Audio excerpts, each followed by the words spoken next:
ఈరోజు చేస్తున్నాం paneer curry, masala baingan, dal fry, sambar, గోంగూర పచ్చడి, జీరా రైస్, వైట్ రైస్, పెరుగు, మరి చపాతి, చికెన్ కర్రీ. ఎప్పుడైనా గోంగూర పచ్చడి తిన్నాలా? నేను రైస్ చేసిన మా రాజు కాక లేక కూరగాయలకు వస్తుండు, ఇక గ్రైండర్ పడుతుంది.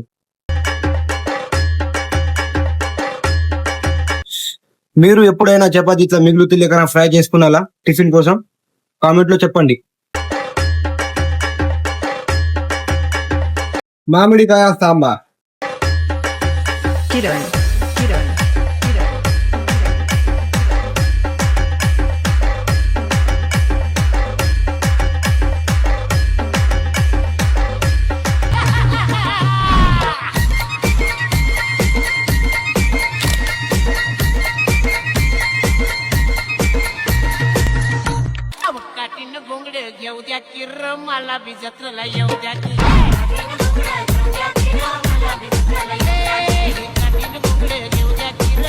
జై శ్రీరామ్ దోస్తులు, ఇవాళ మనకు 50 మంది క్యాటరింగ్ బ్యాంక్ లో ఉన్నది. వెజ్ ఇంకా నాన్ వెజ్ ఉన్నాయి.